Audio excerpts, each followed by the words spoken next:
Now Sweeney, Dwayne Sweeney! Sweeney's over! Can you please hand it over to your captain, Dwayne Sweeney? Welcome to Real Tales with Sweens. This episode I sit down with father and son team of Ross and Max Christensen. Ross and Max run the business that is Fish City and FC Boats. Fish City has been the hub for all things fishing in the Waikato for well over 20 years. FC Boats, on the other hand, was founded in 2011 when Ross seized the opportunity to vastly improve smaller aluminium boats to suit New Zealand and our way of fishing. During the podcast we cover some great topics such as the birth of FC Boats, working in the industry you have a real passion for, dealing with a global recession.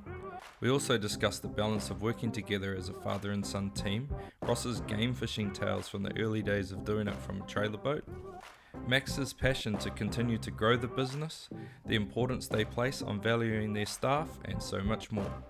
As always, the show notes will be available on Instagram at Real Tales with Sweens or on the website realtaleswithsweens.com.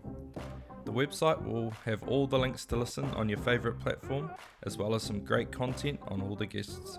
All the listeners will receive a 10% discount on all Good George product by entering the discount code REALTALES before checking out on their online store. The link for their website is available on the realtaleswithsweens.com homepage. Lastly, I want to say a huge thank you to Ross and Max who have given up their time to give us some real insight to the business that is Fish City and FC Boats. Enjoy the podcast. Cool. Alright, so I'm just sitting here with Ross and Max Christensen. So for those of you that don't know these fine two gentlemen, they are FC Boats, really, effectively. And I get asked a lot of questions about Mini Chiefy, about my boat. So I've got an FC 465. It's a little boat, but you know I love it. It's super stable. I enjoy getting out on it.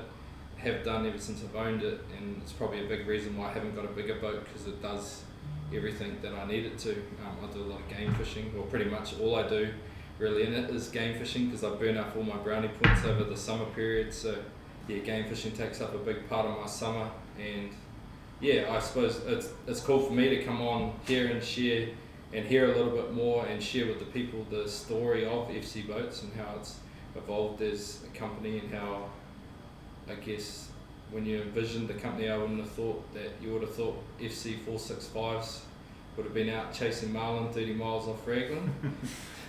No, we didn't think that. We thought they might go occasionally, but not every weekend like you do. In terms of like a company to deal with, like for me, I love the fact that it's local. Everything's so easy for me, and nothing's ever an issue. In you know, like my boat's out there now, getting some cleats put on it and new steering wheel and stuff, and it, you know, it's after hours, but bring a box of beer and things tend to get done. I suppose that localness of it sort of allows for that. I'm not. You're special though. I'm special. I do want to touch on a little bit, I suppose, the birth of FC Boats. And I know that Max, you've, you know, Ross's son, and you've only really been involved with the company the last 6 years, is that correct? Yeah, about that long now. Yeah. And FC Boats is how old now? About 11, I think. About 11, yeah. Yeah, 10. December 2011 was the first 430. But before that, but yeah. Oh yeah, so yeah, it's not that old, but lots been achieved. Yeah. So can we just talk a little bit about, I guess, how it started? Well, we've been Fish City, all right, which is where the FC comes from. For anyone that doesn't know, so we've been selling, servicing, modifying, improving other brand of boats. And we started off with Renko when we started 28 years ago, 29 years. And so we've sold a lot of boats over the years, you know, like thousands of boats. And then unfortunately Renko got sold, and the new owners didn't manage it as well as could have been expected, and it went into receivership. So then I had no boats to sell. So we had two shops at that stage. We had the Albany shop and the Hamilton shop. So luckily we had a third shop at one stage. We got a relationship with Maclay, and they built a really nice boat. He's a very good boat builder here in New Zealand, and Steve's a great guy. Where's he based out of? He's down in Milton, South Island. Oh, okay. Yeah, we still sell them in Glaze here. Yeah, I've seen a few on the yard. Yeah, so they're a well-respected brand, and of course we did thousands of Ramcos all through the 90s when they were, it was really booming. And we learned a lot. I did a lot of game fishing and a lot of diving and boating in the early days. So you learn a lot from using the boats, and also from what your customers, the feedback you get. They come in and they say, I don't like this and I do like that. So during the GFC is when we couldn't sell boats. There's just nobody buying boats. Everybody was trying to fix up their home loans and things, and it was quite hard. So I decided to design a small boat that was going to be really economical for people to get into fishing, but it was stable and it was safe and it was dry. All the things that I worked out, the characteristics of a good little boat, but it's still a small boat's a good boat if it's designed well and balanced. So we did the little 430 tiller, which you had. Yeah, that's what I had originally. Started off with that, which would have been pretty early on in terms of the company too. Now that I think about it, you say 2011 in December. I think I bought mine in 2012. Yeah. So yeah. And so when we got started, I took the concept across to Tauranga and partnered up with a boat builder over there, and he built them under license. So yours first boat would have been built under license, and that worked really well. It was a good partnership for quite some time. But then we wanted to grow the company and increase quality control and design work and have that in house so that we had more control over it. And so we started the actual boat building process in Hamilton, and we've been here for about 6 years now, haven't we, Max?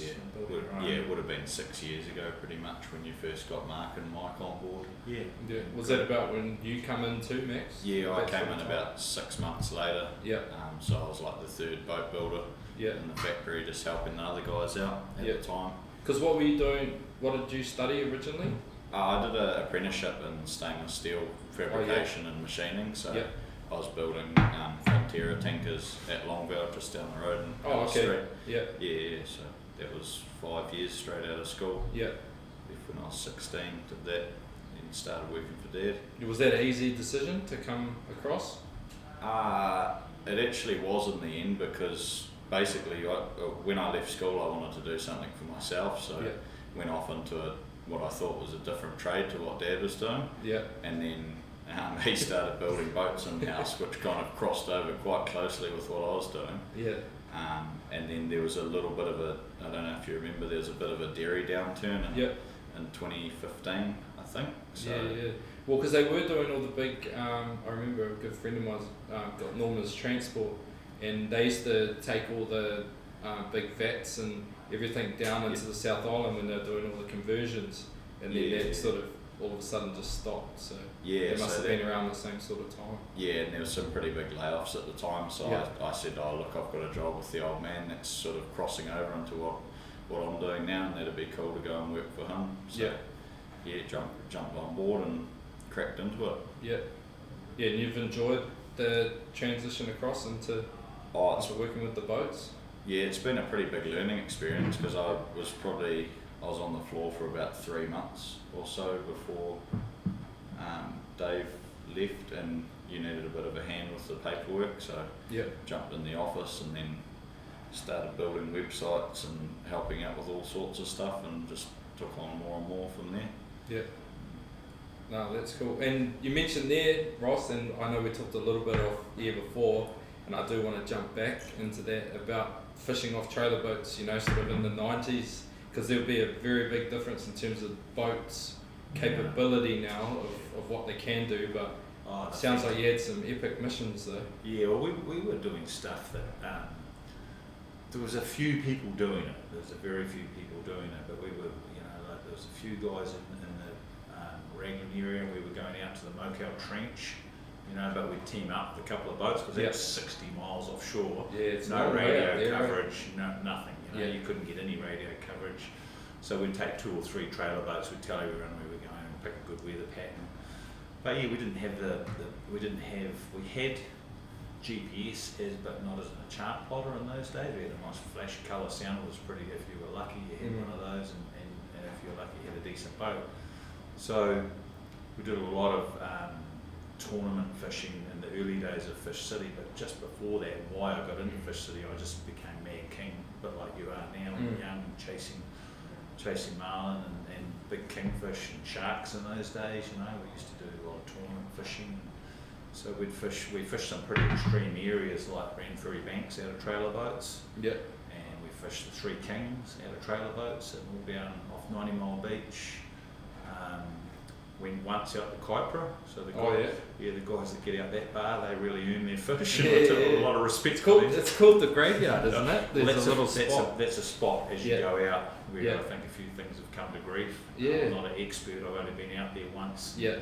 But by the time so one and done, you were like never again? Nah, well for me I've got closer fishing ports or, you know, so, but if you lived up around Dargle there, you know, and you're local and you know it, you know, I'm sure that those guys are well skilled and they can get out. They run along the beach and then jump over a few waves and run along a bit more and jump over. It's not like a channel that we go out. Oh, okay. But like I say, I'm not an expert at it, so I'd rather stick with Raglan or Carfair and well, like we said, Hokianga is a nice little West Coast port, but the West Coast is awesome. I love it. Lots out there, and we've trolled down to New Plymouth and stayed the night in there and trolled back, you know, for a weekend. So. We did a lot of really fun things in the early days. And when you're young and you've got lots of energy and you're fit and you can do all that stuff, it's really good. And trailer boats are very effective if you've got the energy and you get out there. And we see that all the time, don't we?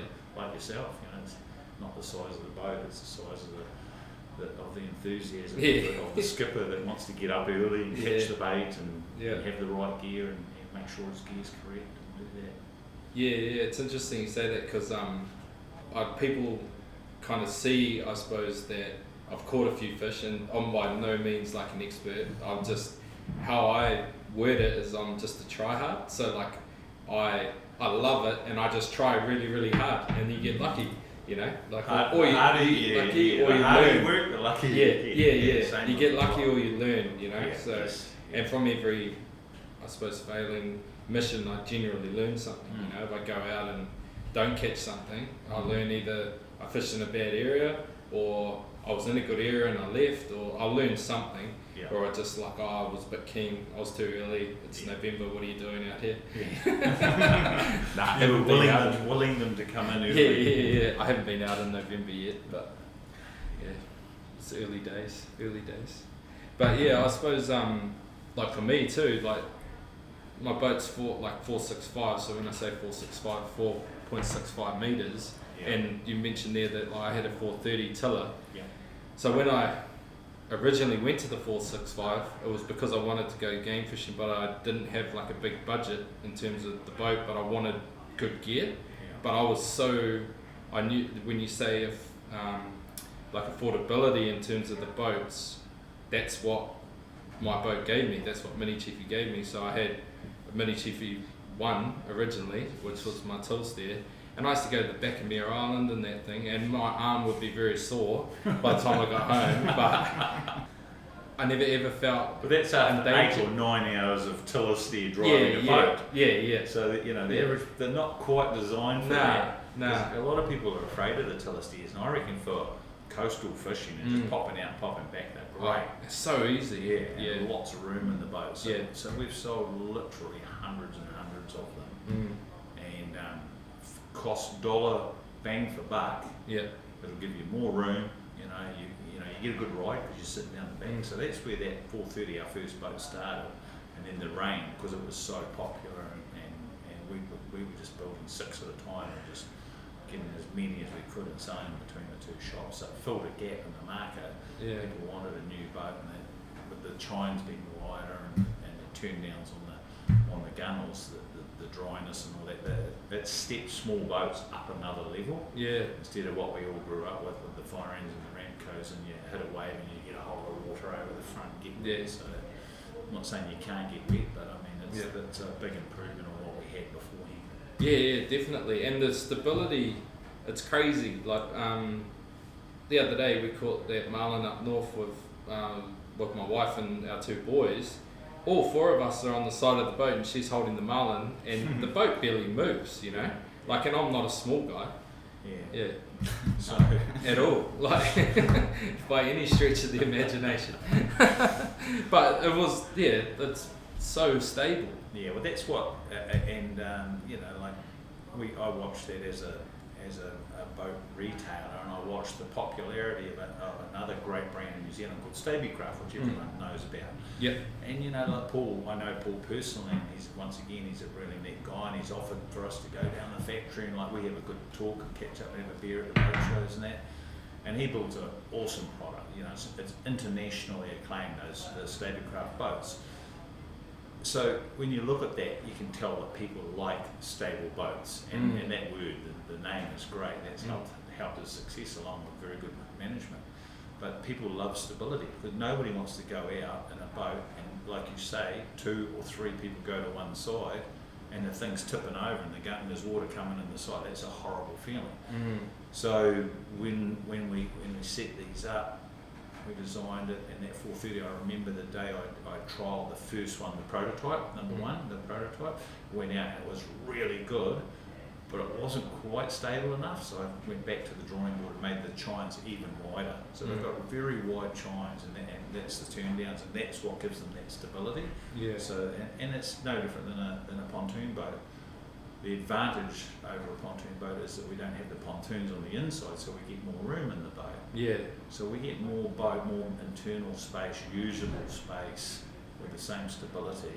And safety with the foam and the gunnels as well, which is actually up high, so we keep all the foot room, give you a nice wide gunnel up the top to sit on and do whatever you want on. And it's good to lean your legs into the side of it too, like when you're on a decent fish, you can actually lean your legs right into those gunnels. And you know when how far you're out. If something happened, if you got tipped over by a whale or some freak of nature happened, you know that you've got underfloor flotation plus you've got that gunnel flotation, and the boat will not sink, positively buoyant, and if it hasn't been flipped over, even if it is, you can flip them back over. Because Max and I took them out to Raglan and actually sunk them. Yeah. We sunk one, with a motor on it, well, obviously with no oil on it. Yeah. And we sunk one, and we took a couple of photos, and you could stand up, you could sit on the front, couldn't you? Max? I walked around the side decks. Oh yeah. While it was sitting Well, it was sort of semi-submerged, so the side decks just stay floating. You get about 100 mils of free water or so on the top of the side decks, and I just walked around and whatnot. We did it with Trader Boat probably 4 or 5 years ago now. Yeah. There's a few photos in the magazine and online on there. It'll still be there somewhere, those photos. No, they will be.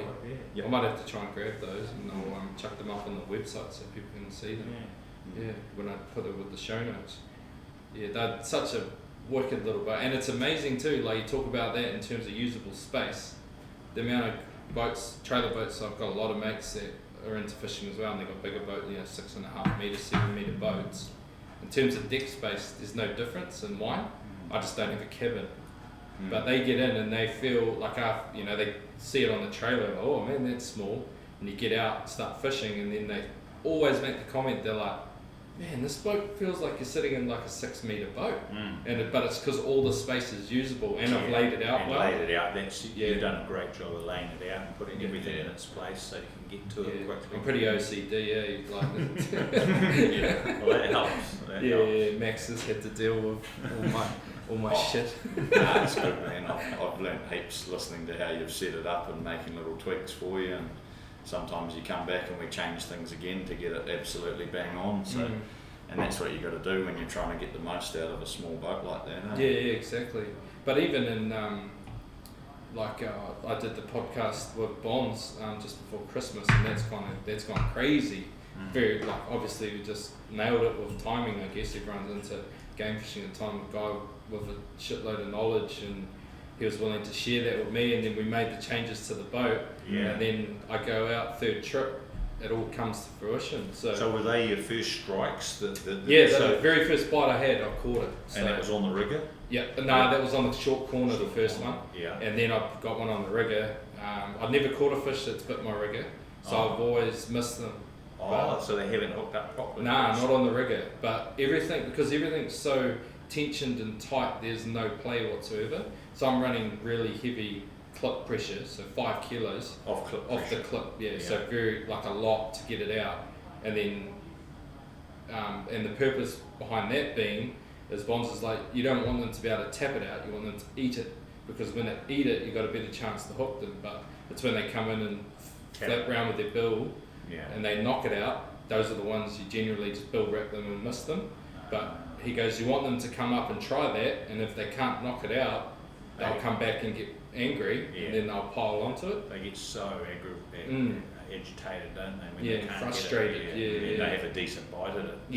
Yeah. So it was, which, you know, practical thinking makes sense. So, but I never would have been able to do that with, I would have with my old riggers. But the difference in the tension and the layout, and then the rod holder placement is massive. Once Bonds explained it, he's like, it's reverse of what you think it would be, and you know, your rigger rods are straight, so I've got those dead straight, and then my corners are slightly out. Yeah. So when I say out, they're sort of like on a 30-degree angle outwards. So anywhere, like every single rod could get bit, and not one of them will cross over each other. They might cross over when fish get further out, but in terms of on the bite and that initial bite, so you can gun it a bit and get in.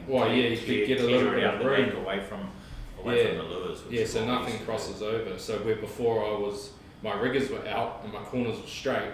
So if you get a bite on the rigger, the line passes straight over top of, you know, your corner line, and it's touching. Especially when the load comes on, you know. So so I have bites on both. So that's a fatal mistake that people do that we found in the early day. You take out somebody else and they're having to go driving, and you get a strike and they just back the throttle off, you know, and which takes the tension off, and then, you know, so in our day we used to gun the motor a bit, you know, and clear them out the back so they were in a clear bit and pull the lures away from them.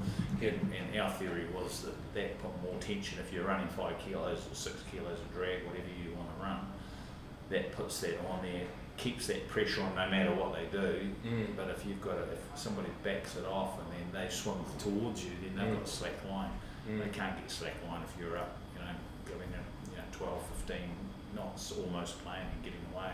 And obviously, if you're dumping too much line, you don't want to go too fast. So, it's interesting that, because like on the bite, Bonds talks about like everything tight, and then after that he talks like once the fish has gone on its first run, everything's about slack line.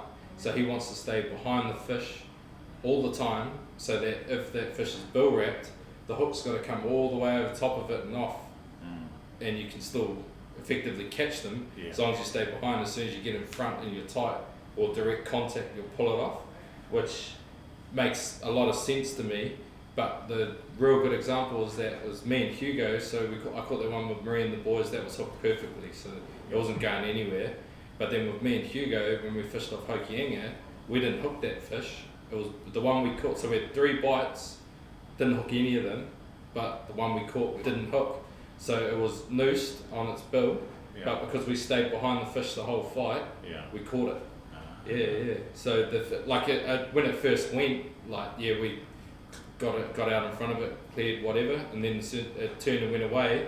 We turned, just run up behind it and stayed behind it the whole way. So don't get in front of it. Just don't get in front of it, and then you can catch the ones that aren't hooked, which, you know, as soon as you turn around, it's just going to slide off the bill. But I've seen it happen before. I've done it before. We've fought a fish for a long time, and then it's changed direction and come across, and then we've had to, you know, back around it or whatever, and then it's pulling from the other side, and it's just slid straight off. They wear the bill out as well. I've pulled them in before, and there's a big 5 or 10 mil hole in the bill where the hook's just been wearing. And it just falls straight out. It's you grab the bill and the hook falls out. Turner they'll wear a big hole, so that's where you got that tension on all the time. But I mean, then they do those annoying circles, the tuner. Far out. And then you'll lose. I didn't on my first one at Waihao Bay. It was the same. Did that big circle straight under the boat and cut me off. Just a novice. I'd never seen a tuner circle before. And hey, we all learn. You know, like you say, you learn from your mistakes. I was lucky that because I got my first yellowfin. I've never had a yellowfin bite or anything, and then I got one up north with Cooper, and it's Cooper 7, and the fish come up, and I was like, oh man, it's going to do circles as soon as I seen it. And it did a big circle, and Cooper actually ran forward and put the motor up for me, and that gave me that clear because it went straight around the back of the boat, and then because he'd put the motor up, it went around, so he saved me. It was good. Got a bit of. He's obviously been listening. Yeah, the young fellas are like sponges. Normally. Yeah, it's amazing, eh? Like, yeah, I was actually really impressed with him out fishing because, he's been he came a couple times last year, and then, we went out, and then there was the second day when we caught the yellowfin, so the first day with Maria and the boys, and then second day with the yellowfin, and then, I said to him, bud, you can have a nap if you want, if you're tired. He's like, nah, Dad, because I might miss the bite. So he was all about the bite. He was keen to stay up just in case. So no, it was good. It was it was pretty cool. And I suppose like people probably think crazy, going out with a 7-year-old in a small boat like that, but it's just so safe and stable. Yeah, I've got an EPIRB, I've got radio, cell phone coverage. Like I don't go out. I wouldn't take him off Raglan because it's a bit too far. We're sort of out there. The area is like 30 mile. Generally we were fishing. Yeah. So but on the east coast, along the spots like where we were the other day, I think it was like a probably 20-minute run. So not So if far. you're doing it like a 4-hour day with a kid, 4 or 5 maybe, but not a 10 or a 12. Yeah. Oh no, Coop will do 10 or 12. It's just, but I just won't take him if I'm pushing out really deep. Like if I'm going to stay closer to land, then no worries. So and there's plenty of marlin close to land, as I've figured out. And I think the smaller boat is kind of initially it forced me to fish closer because I was obviously still a bit nervous. I was completely new to game fishing when I got Mini Chiefy. So, but then all of a sudden I had success and I was like, don't need to go far. And I've sort of kind of kept that sort of mantra, I suppose, of all my fishing. Like people talk about fishing your feet first, like that's effective in terms of gaiden fishing. It's kind of what I do. I've hooked them on Jackson's Reef with on a pilch it. We've been snapper fishing. Next thing there's a marlin jumping with you, and you go, holy hell, what's going on here? And putting a dropper rig down with a pulley, half a pulley on it. So they come right in. They come right in on the coast, as we know, probably especially February, March. So it's where the bait are. It's where the food is. So they'll come right in close, and obviously the black marlin come right into the shore. Yeah, they're really close. I think it's just the blues that they hang out a lot. But, everybody, the guys that catch those are normally on the bigger boats that are further out. They're out at 200, 600 metres. So striped marlin are the best eating. Yeah, they are. And they don't cost too much to smoke because they're not as heavy as a blue. I haven't caught a blue marlin yet. Max Hopefully. got one. You got it. You got one, eh? Yeah, down in Waihau. Yeah. You want to fill us in on there?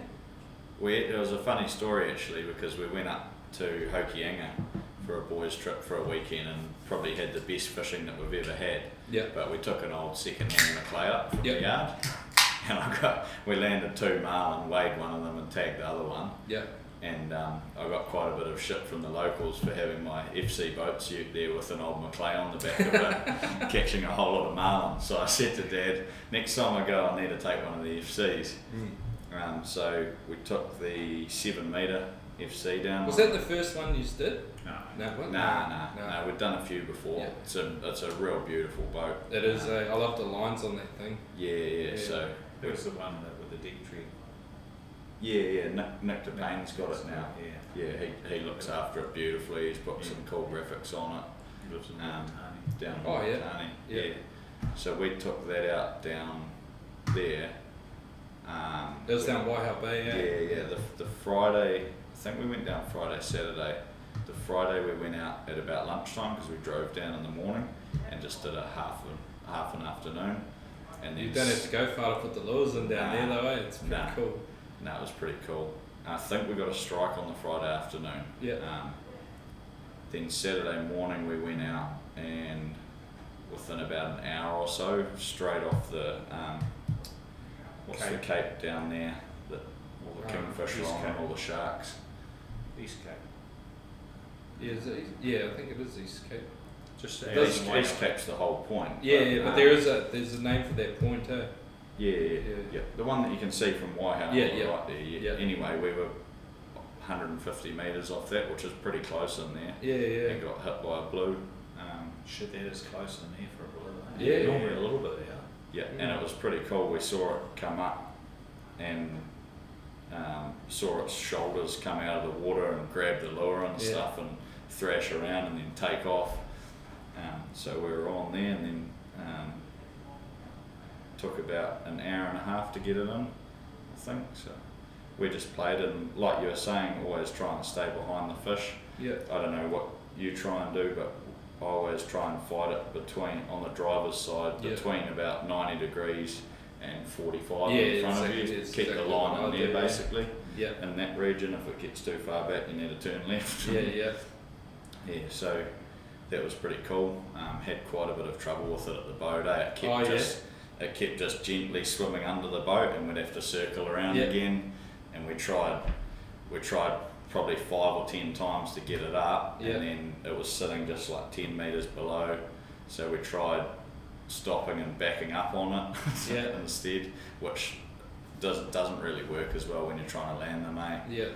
They seem to swim nicely when you go forward and just come up next to them, and so I tried jumping out on the walk through, all rigged up and everything, and that was a mission. Yeah. Jump back in again. It's got a cage on the back? Yeah, it's got a cage on the back, so I thought I'll jump out the back and we'll. Yeah, but that was hard work. I probably wouldn't recommend that. Stay in the boat. Yeah, just stay in the boat and keep going forward on them. But when you're not getting anywhere, you want to try other things. So it was probably half an hour that it was just sitting 10 metres below the boat, eh? And we were just real patient. Every time it came over, spun back round again, let it take a bit of line, start it again. Old Ant was driving. There was a couple of times where I yelled left and then had to say other left because he turned right, and you go, oh. So but that was pretty cool. We got that one, threw it in the boat, brought it back and smoked it up.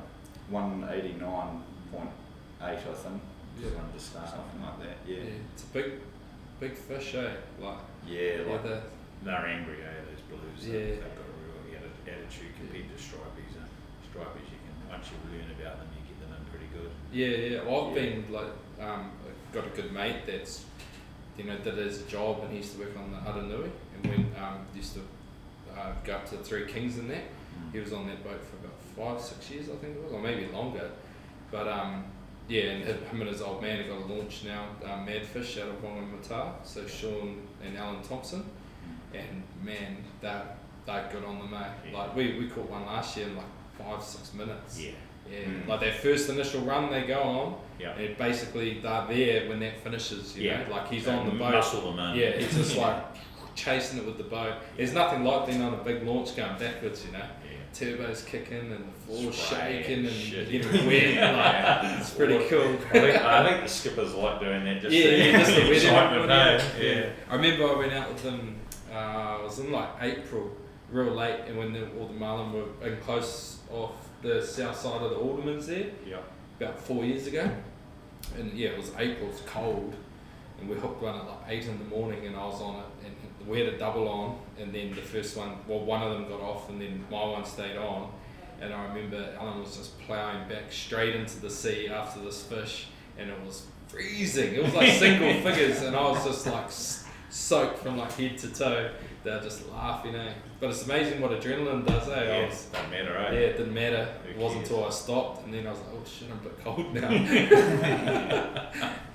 But no, it's pretty cool. But like on that too, like coming around and driving, how you talked about it there, Max, like driving up on them with my boat too, because it's so small, there's like not much footprint in the water, so the drag, especially fighting it off the front, you know, they just, I reckon they don't even know I'm there half the time when I come up on them.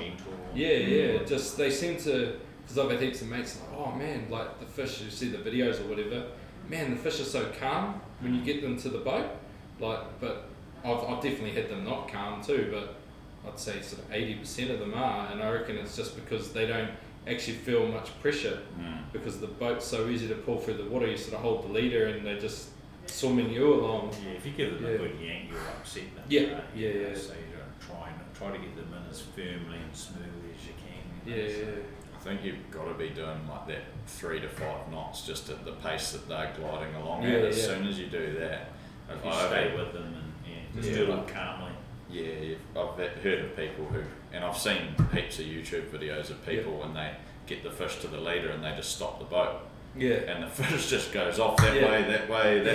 It's like, Jesus, that's not going to help. Instead of swimming them in and then tagging or gapping, you know. Like a real good mate of mine, Callum, who I do a lot of fishing with, he had that exact thing happen up north, like very similar to yours. He hooked a big blue marlin and they were on it for 3.5 hours. But anytime they got close to it, they didn't know, and they were shutting the boat off, going to neutral, and then the thing would just turn, charge the boat, and then they're like, oh, I've got to back around it, and they eventually ended up snapping the main light. So it must have just got rubbed at some point. Yeah, would have been touched. Yeah, touched somewhere. Yeah. But yeah, but they had a crew that no one had ever done anything game fishing before. There's a great saying, that the old guys used to say, they say a good driver can make up for a bad angler. Yep. But a good angler can't make up for a bad driver. Yeah, that's very true. Really true. Yep. The driver's actually more important than the angler. Yeah. So that's what I've kind of learnt, because a lot of the people I take out aren't, like I caught that big stripey, the real big one, the one that's up there in that photo there, going on that 190 kilo one. That was the two guys. That was their first fish they ever touched. But it was. Did you drive? Yeah. I did everything. So all they've got to do is wind the line back on and not heap it in the middle. That's the only thing that keep the tension. Retrieve line when they can. And not put it in the middle. And the driver does the rest. No, it's that's a very true saying when you say it like that. It's a simplification, but it's the truth though. It has a lot of truth. So that's why and good listeners, if they were, even though they're Japanese and my pidgin Japanese, their pidgin English, they were very good listeners. So everything I said, they were like. But I think that's Japanese sort of after living there for 6 years, that's the way that they are as people too. They very diligent, and whatever you say is it's black and white. They just do it. They won't have their own opinion on what they'll very literal. This is what I want you to do. Okay, I'll do that. Because even to the point where, like I said, one of them's on the first half of the hour and the other one's on the second half of the hour.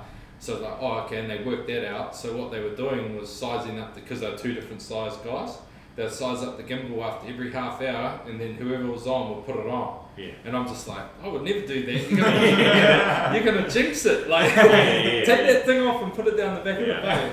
And they're like, but it worked different size. And I was like, okay, whatever. It worked. And then when the bit, I knew exactly who was on the rod. I was like, It's like sitting in the game chair before you get a strike. No,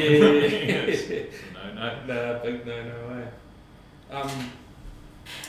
One of the other things, there's quite a few things that I want to touch on, but COVID's made a massive change to everything really, but there's been a 30% increase in boat sales, I understand, in New Zealand. I didn't actually realise how much money we spend travelling out of New Zealand, Yes. As a country. $80 billion on flights, holidays and business travel a year. Crazy. $80 billion. Crazy. So we're it's down. New Zealand is down on tourism and that, but there's a lot of money that's not going out. So basically, the things that people can do in New Zealand, they're doing a lot more aggressively than they did before. So I think it kind of woke people up to the fact too of how good it is here and what we can do. And the fact that shit, this might be all gone tomorrow. What am I actually kind of living for? What's my purpose about what I'm doing? I'm just working the house down, and then instead of being okay, I could take a job that has at least doesn't pay as much, but it gives me flexibility in the lifestyle. And that's something that you do well here too, with the 4-day week for the the whole business here was set up because I enjoyed fishing. So it wasn't. It's not an industry you want to get into if you want to try and make a lot of money, because it doesn't do that. It makes a living, and that's okay. But so it was set up because I had a passion for fishing and diving, and I was a mechanic, but I still enjoyed it, and I enjoy that as a hobby now. I didn't enjoy it as a work. So I did this and made my hobby my work, and my work my hobby. So trying to keep the balance right. But we've got guys here, Kevin and Jono, that have been at Fish City for 28 years. When we started, the founding two staff members are still here. And it's because if you do your job and you enjoy what you do and you love what you do, well, then it's a good place to work. So, we've had lots of neat people come through that have trained and learned and grown and gone off and they've got their own businesses. There's got a few.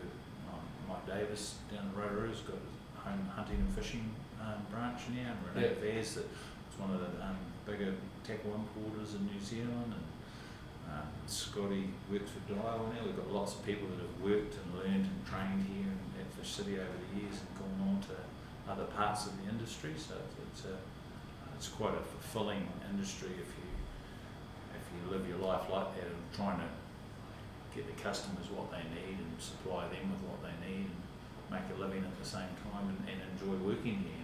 And the guys have a beer after work with a couple, and then at the end of the day. So it's been a good journey. Yeah, and shop talk's always good in here, because it's like-minded people talking about things you're keen on, interested in. Like I walked in here tonight and all the boys are all asking about the marlin that I caught up north and how the knots went and the rest of it, because I come in and did my top shots and that in here, and the boys gave me a hand while I gave them a hand, to do that, and that was cool. That was a cool couple of hours just being in here, like on the floor with the boys and seeing them deal with the customers, because I always come in effectively as a customer, but I kind of felt like for that 2 hours or hour and a half or whatever it was that I was here, I kind of felt like I was on the other side, I was on the inside, and it's a good relationship, like there's a good work relationship within the group. They enjoy it. You need to enjoy working here. Yes. There's a pace shit. Well, if you need some people to come in and do top shots, I'm pretty good at that.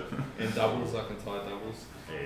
The boys down there have a lot of passion for what they do. Like they work here because they love hunting and fishing and going out on boats and stuff. So it's pretty cool work. And they would learn. It'd be a cool place to work, especially if you're a young fella, because you'd learn a lot. I talk about it a lot, like just being able to listen, like engage in conversation, and that's why I like podcasting, because you learn through conversation, through listening, through sitting down like this in a relaxed environment, and just sharing knowledge and bouncing ideas back and forward. And if you're a young fella like that, I just want like young people to actually realise that, because we spend so much time, and I'm guilty of it too, like on devices and phones and the rest of it, and everything's like easy. But if you just shut up and listen to somebody that has some knowledge, you'll learn something. And then if you're a young fella and you're in here, some of the people that walk through the door and some of the things that they do, if you listen to them, man, you just learn a lot. And they'll tell you. Just start talking. Everyone likes talking about what they're passionate about, and if you're passionate about something, you're generally good at it because you immerse yourself into it. Like I talked about me being a tryhard, like I'm getting more effective at doing it because I'm passionate about it. That's the reason that, when I first built Mini Chiefy, I was like, I want to catch a marlin, and then because I just threw all of my, I probably spent probably too much energy going into that and not on my rugby at the time. I remember I was in Japan and I'd like rush home from training and I'm like drawing out the dash and like where I want to put different things and stuff on the boat, and it was a cool process. But it was all that was in my mind. Like I'd be at training, like in the middle of a drill, and the coach would be talking, and then like I'd have a little moment, that's where I'm going to put the VHF. But it was just because I was so passionate about it and wanted to do it, So it's and if you can find people that have good knowledge, like that's all I've done, is just pester people that have good knowledge and have good conversation with them and listen to them, and you can learn a lot. So you were doing the build, or organising the build and the fit out while you were in Japan? So I come in just before I left to go back to Japan, so I had Mini Chiefy like the end of the summer. I was like, man, this is, I'm pretty keen to, this is what I want to do. I want to catch a marlin now. I've been out with a mate and we caught one. I was like, man, I'm going to do this. And then I was thinking about it, I was going to do it on the tiller originally. And I was just like, I can't sit there all day, We've had heaps of guys do it. I know, heaps of people catch them on them, but I was sort of like, well, what could I do? And then I remember the 465 was probably pretty new, because it didn't come out in the original run of boats, and Yeah, No, it we'll wasn't. talk about that in a second too, because I know the pod system was a big reason behind it. But yeah, I was like, yeah, this is what I want to do. And I remember, I came in and it was like, wow, the 465 is the same hole as the 430, and I was like, wow, I love that thing. Like I have no fear going anywhere in it, but the only thing I didn't want to do was like hold on to the motor with my hand. Yeah, so I was like, well, this gives me that. It pushes it forward. I sat like, I looked at it, I was like, well, there's so much room in here and usable space. I was like, yeah, it's enough. It's stable. Like, yeah, and then I was decided, yep, I'm gonna do it. So yeah, and then started the process, and then everything was done from Japan. So I was in Japan. All done by email, mate. All done by email and phone calls. Yeah, my phone bill was big, but I didn't care. I got a mean boat at the end of it, Well, we can do that. We've done sold lots of boats overseas to people, that have come back. Guys been on oil rigs. We've had all sorts of, because they've got the time, we can just do it and update the spreadsheets in the bag, talk about things. So yeah.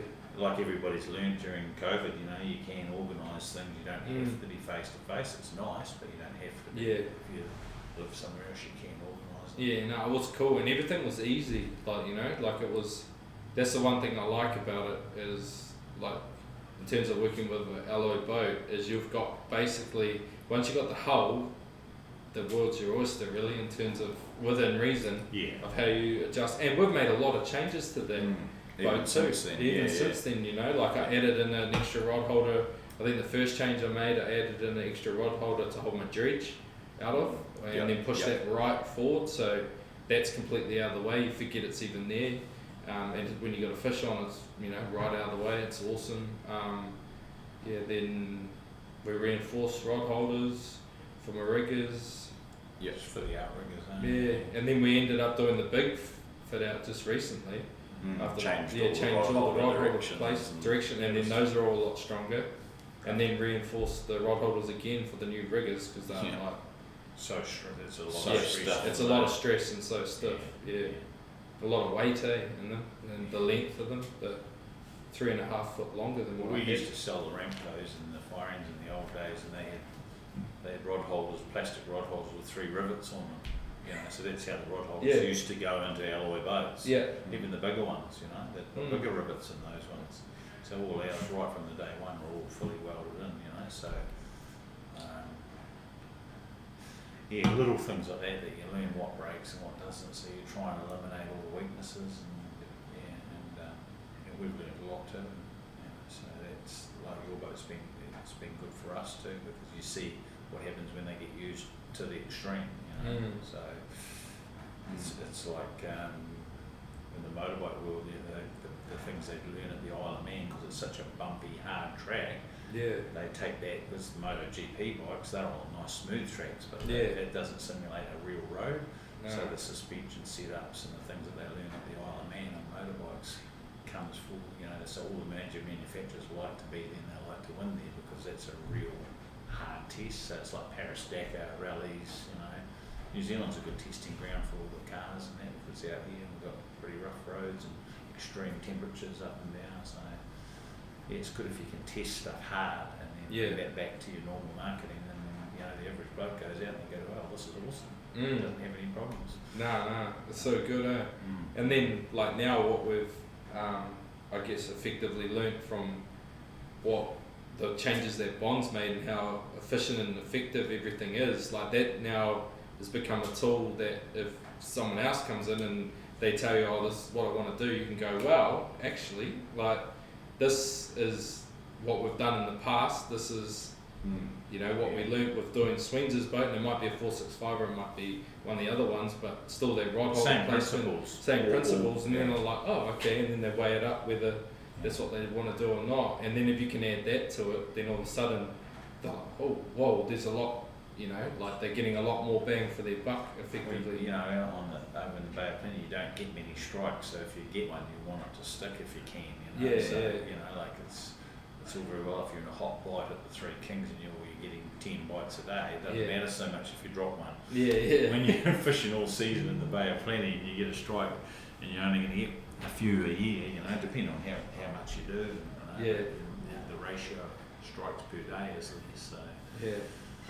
So yeah, if you can get everything as good, your hook sharp and the right trace and the lure swimming right and the right drag settings and the right positions, it makes a big difference to your success rate. It's all a process, like the whole thing, and that's what I think a lot of people, when they start out, don't understand. Like I didn't really understand it when I first started. Like I thought, you buy like a lure and a hook and whatever. Control it along. Yeah. And it does work like that sometimes. Yeah, sometimes too. it does, but if you want to be consistent, then it's a process, and you need to learn. You need to master your process and then learn to fish it. And then I talked about this recently about the whole light gauge versus heavy gauge hooks. Yeah. There's each to their own effectively with it. Like I don't get the whole social media battle over it and people, get stuck into each other for doing things a different way. That's just in my mind, that's just their choice. And if they want to do that, it's fine. But you can become very good at either. But you just have to have your process for the way you fish. Yeah. And you have to be consistent with it. And then if you have a good process and it works for you, why the hell would you change it?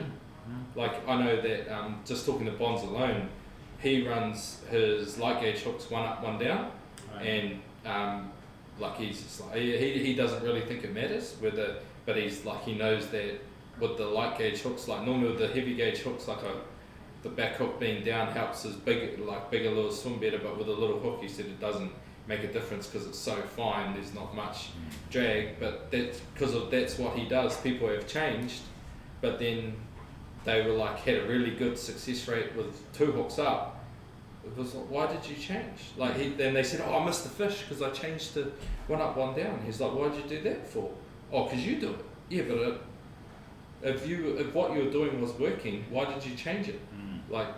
So you got to be consistent in your process, and if it works for you, then just be consistent at doing that. There was a lot of fish caught in the 90s and there was no light gauge hook. Yeah. So, exactly. So everyone was wrong. Catching Yeah, those no, fish, not at all. shouldn't have caught those. Yeah. But so I'm not saying that. The light gauge, I like when I'm snapper fishing. I like a light gauge hook because you can set it with a lighter rod, and so I know the theory and and it works. The downside is if you get a big fish or you break a hook or something, you get the chance of doing that. If someone that's traces the risk it a you bit run. hard, Yeah. so you've got light gauge hooks, you can't trace as hard. No. So you just got to know your system, exactly. know what you're dealing with. Same with wind horns or non-wind horns, and there's so many different options. Hard drag, soft drag. Even with your rod holders, we can't just set someone's boat up like that without them knowing how the riggers are set up, how your rods are set up, where you run your rods. Like you can't just do half the job. You've got to know the whole process from start to finish, otherwise it won't work that well. Because then they'll be like, if they don't know, they don't know. These rod holders don't work really well. These are stupid. Like, why are these here? Yeah. But and then the other side of it too is like it's not set that well for snapper fishing. So ours is set at like normally our boats that have the three, most of them have three down the sides. So we have a 90, a 45, and a straight. Yep. And that lets you, from years of experience, so if you haven't even got outriggers, you can troll 6 rods off that and they won't touch because you've got especially if you can put a bent bar in the back one and keep that down low. And then your other 2 will slightly miss. Or you can use the 90 as an outrigger. So that's the best compromise for general and snapper fishing and a bit of live baiting and putting a balloon out the back and all the soft baiting and trying to. So those things that we've done aren't just luck. That's the best compromise until we get someone like you come along and goes, no, I'm specifically doing this. So I want to try and change that a little bit. So you can do that. That's the beauty of getting the boat built. You can have it what angle you want. And then you look at it too. If you look at so like Bond spoke about, he's like all boats are set up wrong for game fish. They're not perfect, but it's like what percentage of people that have boats game fish as well? Yes. Like it's would it even be 10%? Wouldn't it be 10%? Would it? On general trailer boats, probably. I don't know. I don't know. Yeah, like maybe at the most, or they might do the occasional game fishing thing. So some people would it only be 20% of their fishing anyway. So exactly. Not like me, 90. I'm much the same. I pretty much only go out for game fishing. Well, we had that day out. You sent me out Whangamata. Yeah, out at in the Man. middle of the night, hey? Yes. Sword fishing on Dwayne the was- 500. Yeah. Yeah. We pulled up and Dwayne was there sitting. You there. couldn't even pick me up on the radar, eh? You were saying. Oh, I didn't have a radar, I don't Oh, think. didn't you? Nah, Yeah. I was in a. Oh no, it was my car or mate. something. That's right. He was trying to find me Oh, with yeah. the radar, and he's like, I couldn't find you until I pretty much got right beside you. Yeah. Yeah. But it's a very low boat. Yeah, not very low, isn't it? And Mm. canopies aren't good for radars. They don't No. pick up. Yeah.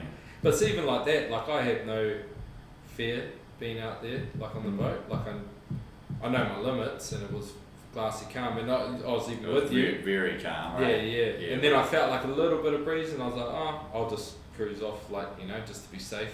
Went around the front of me, anchored up next to another mate who I knew was going to be staying there as well. So I went and tied up next to him and just slept on the floor of the boat. It was good. Yeah. Yeah. Yeah, It was we- cold, but it was good. We stayed out in the middle. Yeah, that's dropping right. all night. Yeah. Got nothing. Yeah. Got to be out there doing it though. Right? Yeah. Yeah.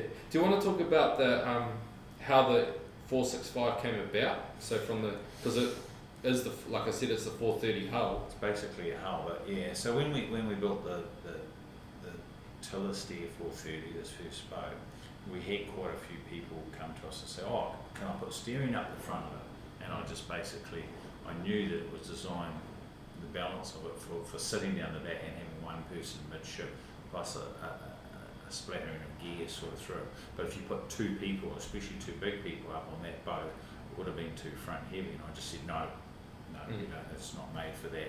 So we disappointed in the early days. There was a few people that came and said, oh, we want to put steering up the front, you know, like everything else. And we said nah. And then, you know, I should have thought about it a bit earlier. It didn't take too long, but then I sort of was working it out, and the main thing with your boat is it's got to be balanced forward and back as well as sideways. Sideways is pretty easy, that's symmetrical, but if it's too stern heavy, you know, it'll ride up in the front. If it's too front heavy, you know, it won't be efficient either. So I got asked a few times for it, and then somehow a light bulb came on, and I thought, hey, if I put a pod out the back, which are quite commonplace, most boats have pods. Yep. And our first one didn't, because it was just basically a dinghy type transom straight across, easy to manufacture, cost effective, and good for the tiller. You need to be Yep. close to it. So if you put a pod on, you couldn't reach the tiller, you know, Yeah. so that doesn't work. So we never had a pod. But then I realised if we put a pod on it, that the extra weight of a slightly bigger outboard further back would balance up the forward steer, and the boat would be perfectly balanced. So we did one and tested it, and it was mint. It turned beautifully. It rode It's like through- a go-kart. yeah, really good. It's so much fun on the flat day. So yeah, you know, you can do sharp turns Yeah. in it. You can bounce off wakes.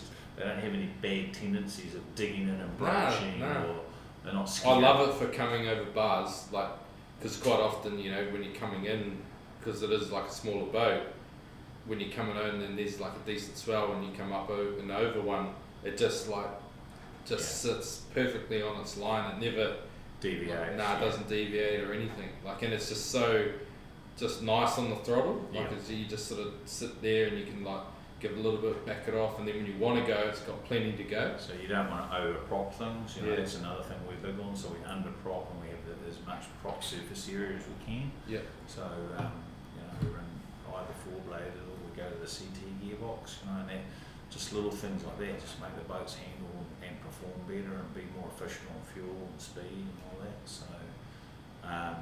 So yeah, so when we worked out how to, you know, with the forward weight and then the pod out there, then that boat was bang on. You know, it was perfect. And so we knew it was a good hull. It was a matter of getting it balanced to have a forward steer, and when we did that, it all worked out. And it's been quite popular ever since. So. Yeah, and you can fit a big marlin in there too. I put a 190 kilo stripe in, and I was saying to Max, like, Yeah, I it asked fit him if it fit perfectly. before. Yeah, so I had its bill like right up the front, you know, and underneath. So what are you going to do when you get a like 250, 300? Oh, yeah, I don't know. Worry about it then. Yeah, worry about it then. Yeah, Tail will be up. Yeah, there. tail will be out there. And it's always a good singer. Yeah, I'm It's happy great with that. coming in with It was the funny because when I brought it in to weigh it, initially when I pulled up, they're like, oh, it must be a little, like the weighmaster said, oh, it must be a little one because it's only only a little boat and you yeah. can't see it. And then I pulled up and she looked over the side and she said, oh, is it a blue marlin? I was like, no, it's a stripey. And she's like, it's pretty big, like, because it was in the bag. It's a fat stripey. Very fat fish. And then she was like, is it packed with heaps of ice and towels around it? I was like, no, it's got ice on it, but like, I broke the ice up in the bags and poured it all over it, you know. And then she was like, oh, okay. And then I unzipped it and poured it over. She's like, holy shit. Yeah. She's like, oh, it is a stripey. I was like, yeah. And then, she pulled it. And then she said, oh, I don't think the scales will be big enough. And I was like, what? Well, and the scales max at 150. And I was just like, oh, is it that big? Because I caught a 150 the year before, like a 153. And I thought, like, when I looked at it, I thought it was slightly smaller. Yeah. It had been, been a while. Been a year. Yeah, been a year, And I sort of looked at it and I thought, oh, is it that big? Like, didn't really know, And then, they winched it out. And that was when I got the real first appreciation of it. So I was in the boat and they winched it up onto the wharf, the photo that's up there now. So when I was looking up at it and I could see the thickness the whole way up to the tail, that was when I was like, oh, it is pretty big. Yeah. And then she guessed. She goes, oh, I think when it was in the boat, she said sort of 160.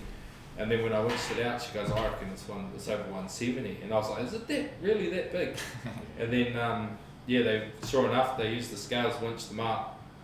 And then, because there's all those people there but then there's another, 50 or 100 people turned up after that because they had to go get another set of scales. So word got around, like, they've got the stripey that's maxed out the scales. Been caught in the dinghy. So everyone come out of the fishing club and the rest of it, and then it just worked perfect. It was Easter Sunday at Whitianga, so pretty busy. All those people. Game club's right there. Yeah, game club's right there. So there's, I don't know. She's been been around Whitianga weighing and fishing that for like 40 years. And she'd never ever seen a stripey that big. Yeah, it's a big stripe. She was blown away. She was like, whoa, And sure enough, they winched it up. And then, she said, she came over. I remember she looked at the weight and then walked over to me. She said, it's way bigger. Because she said sort of 170, and then it was 190. Was it 190 on? 190.2, I think it was. Yeah. 2 or 3, something like that. It was just over 190, But it was funny because it was on the 1st of April. So a lot of people originally, when I said, I caught 190 kilo stripey, because they'd seen the fish, they're like, April's Fools, Yeah, photo shot. But then when they saw the photo of it hanging up, they're like, holy shit, no, that is 190, it's massive. And actually, the boat rode real good. With that weight, like all in the centre, down the bottom. Yeah. Everyone's like, did you get up on the plane? I was like, yeah, quite easily. That's where our big ones have the ballast tanks and that you fill up. So the extra weight in the bottom makes boats go really nicely. Yeah. So you don't want them to be top heavy, you want them to be bottom heavy, and that's why we do that ballast system on the big ones, and you can let it out when you don't want it, and you can leave it in there when you need it. So it works really good. Back to like the business side of it a little bit. So with having the 4-day week, like I in terms of the boys that are over in the workshop, they do 4-day week. Monday to Thursday, is it? In the factory where they're building the boats, they do, so like for me, because I've got a lot of mates that work in the fishing industry, and they said, man, if you're into fishing, don't work in it, because when fishing's good, you just get busy. Gotta go to work. You got to go to work because everyone else wants to go fishing, So I was, but then having that, and you talked about it before, like having that, like a happy workplace and environment. Like how cool is it that they've effectively got that? In those 3 days, generally you're going to get a day of good weather. When you got 3 days sort of back to back, it's when you get 2 and you're like, oh shit, like Monday's flat, or Friday was flat, and now the weekend's rough. So that actually happened after COVID, when we were a bit uncertain about. Well, after the lockdown, we came back and we were quite uncertain about what was going to be happening, and because last time in the GFC, the boat sales, I think they halved the first year and then halved again the next year. So when you're doing a quarter of your business, it's pretty scary when you're manufacturing. So we cut down to 4 days a week, and previously I'd wanted to try it for quite a while, been looking at it and going, I can't quite justify it. So then we just, after we went to come back up to our standard hours, we thought, let's just try it on see how it goes. Like the guys love it, I don't think we'll get them working Fridays again, apart from for a bit of overtime. Yeah.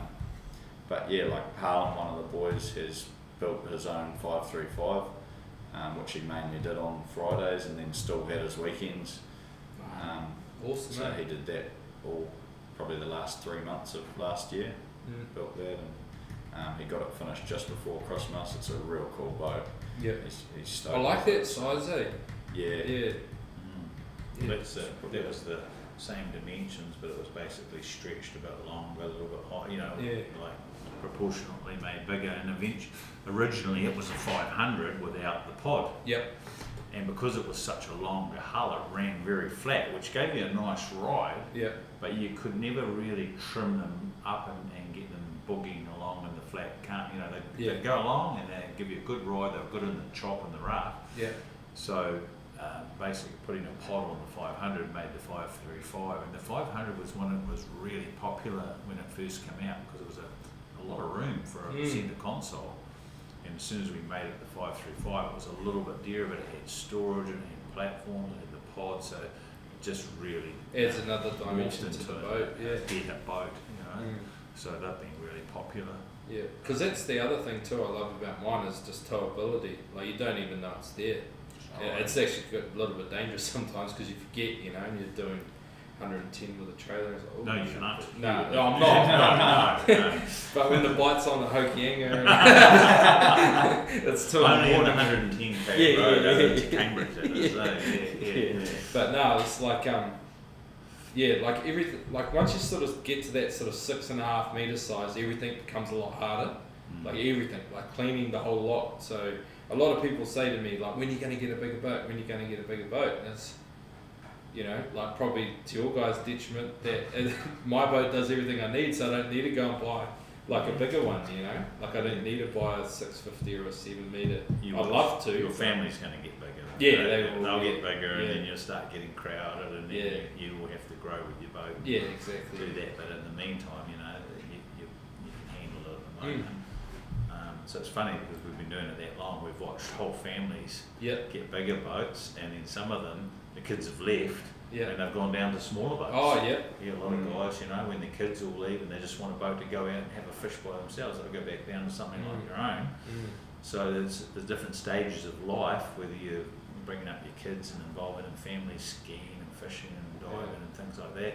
You need to fit them in and be comfortable, so you might get a couple of grades upwards, and then later on they will bugger off, and then it changes again when the grandkids come along. So there's always something happening.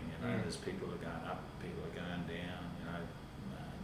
So it's always challenging to have a range of boats that fit that. We've focused on. We've only gone to 7 meters because it's still towable. They're still under 2.5 ton. So we can build a 8.5 and have it 2.8 meters wide and have it 3.5 ton. But we're in the Waikato here, and so we've sort of concentrated on our. You wouldn't want to tow that over the divvy too much, would you? She's a big job, Guys do it. The guys are keen, yeah. but they need a crew of people to help wash it, and then usually much bigger motors, and they might be a $400, $500 a day trolling if they've got a big 300 horsepower outboard. So there's different boats in the market that suit different people. So yeah, it's hard, because I think I definitely will get a bigger boat at some point, but I don't think I can part with that. That's the big bit. Like it's got so much sentimental value to me that it's like I don't know if I could. Like even if I got a bigger boat, I think I'd still keep it. Well, you could put that aside, and for a little day boat pop up, you snap a fish, or if it's really nice, you just want to race over and go out and have a marlin fish. It's so easy. You wash that in half an hour, don't you? Not even that really. It's so quick. She's done. Yeah, I remember when I got the 430, like Dad almost bought that off me because his boat lives up at Whitianga. Well, it comes back and forth between Whitianga, but he didn't sort of want to tow it back and forward, and he was going to build a shed, and he's like, I'll just build a shed, leave that there, I'll buy you 430, and then when I want to go to the mussel farms, I'll just take that. But because that tiller was ideal for that sort of fishing, like that 430 in the Firth of Thames, game changer. You can fish like 6 people on them. You can't go up there now any weekend and not see a few of them going up and down. There's a lot of. But there's just so much fishing room on it, Like some days we'd go out, and I remember one day I was meant to go with a mate and his boat, and we ended up taking mine because I think there's 5 of us. So it's a lot smaller boat than what he had, but he was just like, it's just so much easier to fish on because, we had the whole space and it was flat as, and 5 minutes to run out and back in. And, I don't know, use like 4 litres of gas or something. Yeah, stingy on gas, eh? Yeah, crazy. Yeah. But even my boat too, like the biggest day I've ever done, I think I did 91 litres. I hold 140 when I'm out there. I did 91 litres, so I still had 50 litres left. That's a massive day on one of those. Yeah, but I left Manu Bay at 20 past 5 in the morning, Yeah. and I got back in at 10 past 9 at night. Holy hell. Yeah, it's a big day. I had a 35-mile run home. Like I tried to leave. I lost 4 marlin that day. Every time I tried to leave, I hooked another one. So I was like, I'll work that area a bit more, and then I'm like, I gotta go. Like it's getting be late, out here all night. Yeah. And then I'd like cruise off and go like another mile. Bang, another one. I'm like, wow. And then I'll better do a circle. Go back, and then no, I better leave again. Leave. Bang, another one. Yeah. It's a big day. It was a big day. I was by myself too. Because an average day, what's an average day, a normal day? A normal day for me, I'd do I'd probably do between 60 and 70 litres. Yeah, it's pretty cheap. That's like a Days 12-hour day, like normally, It's when a I go decent out. day. Yeah, it's at least 12, 14 hours. Stingy, eh? Yeah. Yeah, Raglan used a bit more just because of the run out. If I didn't, if that was off the east coast and I fished that amount of time, you'd take 20 litres off that. Yeah, way up, eh? You'd use hardly anything. Well, Hokianga the other day is a Yeah. good example. So we went out there, we used 42 litres, and we were out there all day. All day. 42 litres, $80. Yeah. Pretty fuel. And a lot of people ask me that too, actually. On Instagram, people message from time to time, and they're like, "Oh, what do you how much gas do you use?" A lot of people think that game fishing you have to spend lots of money, and you don't really. There's a bit to spend. But you don't have to, especially if you've got a smaller boat with a full stroke. That takes care of that. It's I can't believe I was going to go to a 2-stroke originally though. Yeah. What Not an idiot, eh? You Not would if have you're been a gonna 4-stroke by now if you went for a Yeah, 2-stroke. right. Like what an idiot though, eh? But they've got their place if you're just popping out to the muscle farm Yeah, exactly, yeah. because you don't use any fuel because you're only doing a short run, so it doesn't really have the big upside that you get from doing 10-hour, 12-hour days. Yeah. Massive difference, Big between the difference. two. Yeah, I think that motor's just done like 900 hours, or just under. It's like 800 and something hours, I think. 880 maybe? Yeah. Yeah, somewhere around there. It's a lot. Because everyone freaks out if they get to 300-400. That thing like purrs though, man. Like it's just so. Yeah, I've never had touch wood. I think Really, that, wouldn't you? behind you somewhere. Yeah, there we go. Um, Yeah, very reliable, good little motor, and the So boys they- here know what they're doing. They don't get Anyway, thousands of it's- hours out of them Yeah. commercially now. Yeah. We've got one on the riverboat here. It's got 2 Merc 4-strokes on it. How many hours is he up to? 3,000, I think. 3,000 hours. You only had it bloody 2 2 years, years or like something. that. Yeah. Oh, I think yeah. we service it like every month almost. Yeah. Just Yeah. change the gear oils. That's the important thing, And he just goes up and down that river constantly every day with a big load of people, and so they're working hard. So they're just as long as you change the oil on them, change the motor oil and the gearbox oil on them, and just service them, they'll just keep going. They're like a little sewing machine. Yeah. So pretty cool actually. Yeah, well, the only issue I've had with mine was the throttle sensor, but that's because it stays in one spot for like 12 hours a day, So I'm pretty sure it just got sick of being at like just wore under that- you wore 3,000. that little bit. I of it wore that out. one little patch out of it. I mean, for 900 hours, No. at that same spot. You don't need a throttle, you need a switch. Yeah, It's it's, trolling. yeah, trolling, and then it just sits there. Yeah. What's some of the others? Oh, I did. So, bit of a mutual friend, because I've always had killwell rods since I've started game fishing, and just recently they ended up supplying me my outriggers, and they actually made me a new rod, and that was the rod that we caught Marie's fish on. Oh, Yeah, the new yeah. rod. So yeah, Nice. on a new 37 kilo, like their Fiber X rod. Yeah. Yeah, beautiful rod. Like yeah, Is it rolled or? yeah, it's fully rolled. Yeah, yeah. All of my ones are fully rolled. But they're beautiful rods. but because I snapped one last year, so I ended up catching a hammerhead shark that was going nuts beside the boat. I was live baiting for marlin, and I dumped the fish, let it go, but I didn't realise the leader had wrapped the rod behind me, and it just cracked it, snapped it off, Yeah. snapped it clean in half. So I went down there and met with them and stuff, and they were like pretty excited about the whole story of the boat. They'd heard about the marlin and that. They didn't even realise that I was using Killwell gear. Like, I just sort of got talking to him, got introduced to him by Ben Brown, who's got Big Fish TV, and then we sort of went down there, and then they ended up supplying my outriggers, and he goes, we'll give you one of our new rods, we'll gift you one of those, and can you go out there and just let us know what it's like in comparison to using it there. It's beautiful rod. But my Xantus that I've got from them that I've had for 6 years now, I suppose, they're beautiful as well. But Tony, he's a bit of a character, eh? Tony Holden.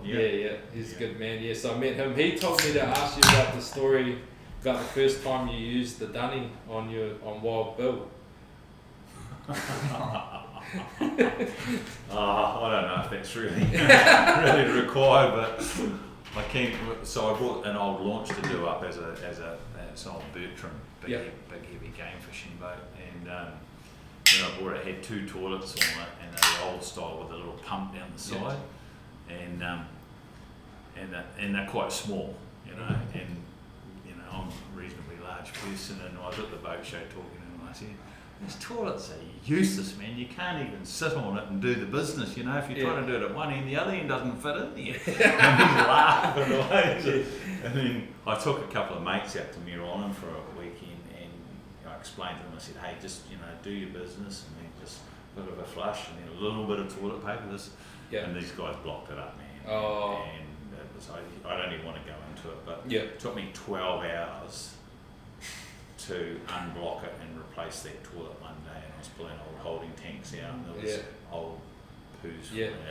I think that's enough of that discussion, but yeah, that's why Tony's laughing and saying about it. But I had him in fits of laughter telling him about that story, and I was obviously a bit more graphic about being very upset about having to sort that out, and he's useless. So now, Lusty and Blundell have got some nice electric toilets on there that you can sit on, and it all works nicely. So he's a hard case guy, and they do a great product down there at Kilwell. We've been with them since we started. Kevin and I used to drive down in the old Holden when we first started, and had no heater. We'd be going down the Rotorua freezing, going looking at all the New Year's gear and bringing it back up here and selling. So Kilwell's been a big part of Fish City for years. Yeah, it was real interesting, because I caught up with them, but I went down. I'm going to actually do a podcast with Angela and Jeff. Yep. Yeah, so that I'm really looking forward to that, and their dad, I can't remember. Jeremy. Well, that's who we used to deal with. Yeah. So Jeremy had it, and then now Angela and Jeff are doing it. But it's quite cool. It's real interesting because Jeff's obviously keen as on his outdoors, and he just won the New Zealand trap shooting title, which he's been a bridesmaid for like a long time. He's been in the top 3 for like 10 years or something.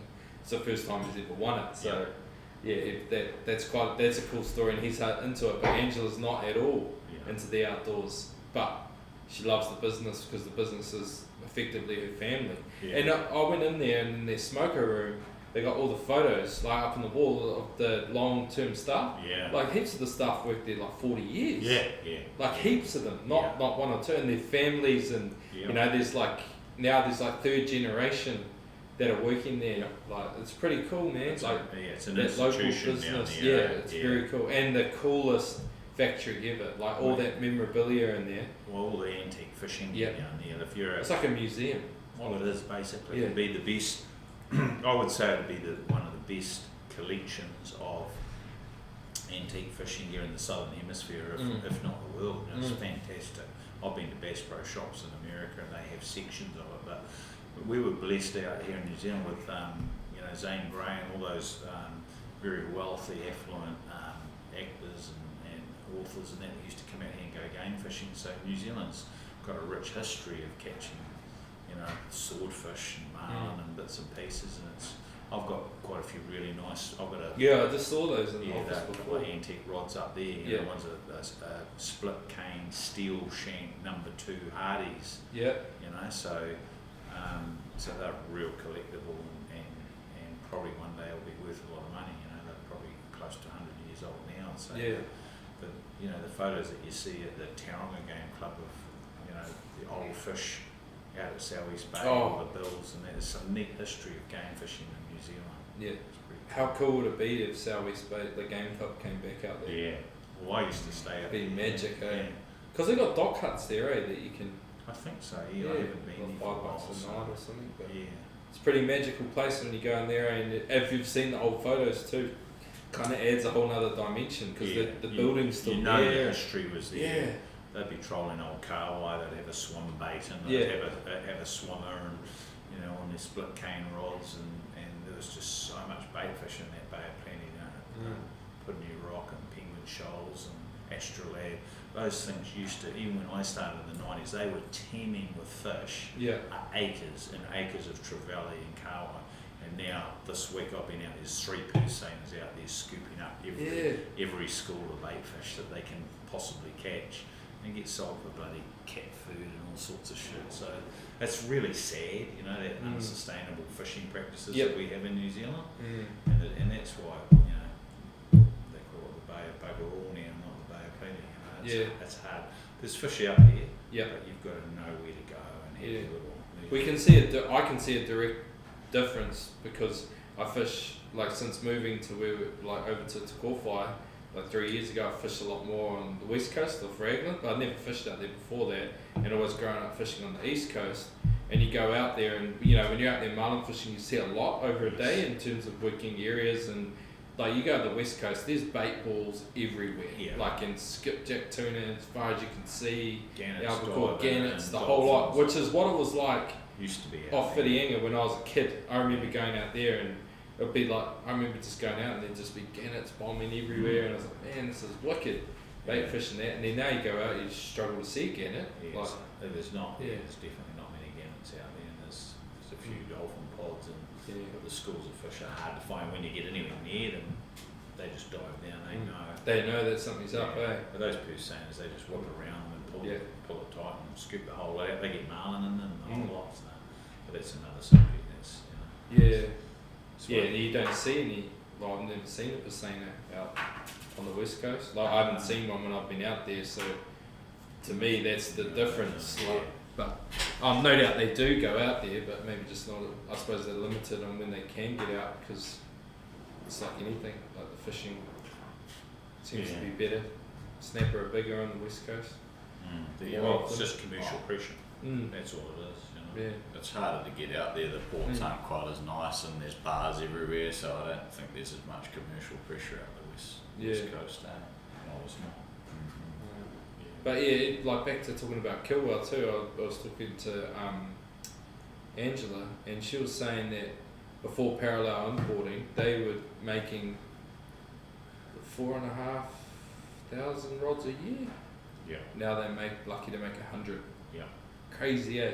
But it's just because the cost of effectively, when you go down there and see it, it was really cool because I got to go in there and see how they make the riggers and the whole lot. Tony gave me a wicked tour of everything and seen the whole workshop. They do top secret stuff for Team New Zealand.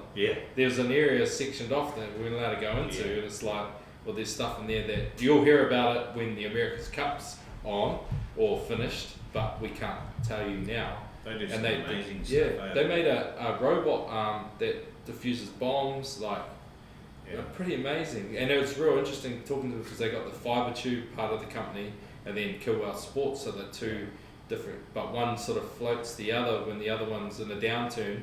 It's just worked out over the years that the other one has sort of bumped it up and kept them both alive. So they're kind of do we get rid of one?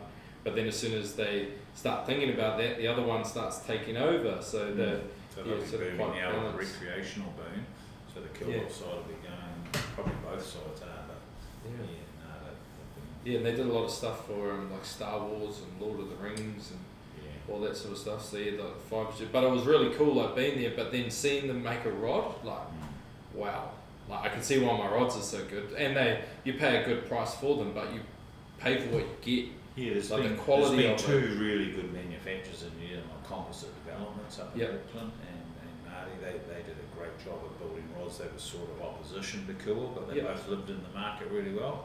But when it all got opened up to, like you say, the parallel importing and all the manufacturing, it's just the labour cost overseas is so little, and they're great at, but they didn't know how to build the rods, so the New Zealand technology went over there, and basically that's the other companies like the Shimano's and the Pens and which are good products as well, so you get good product but they're factory built. But I look at this, like, my rod, and I saw the guy build it with his own hands, so it's like, for me, that there's something to that. I've always kind of been a little bit that way, like if I can see a direct relationship to what I'm purchasing, I connect with it more, and it might have flaws, but I can. Usually they're better. Usually the New Zealand stuff's better. It just is a little bit pricier because the labour costs more.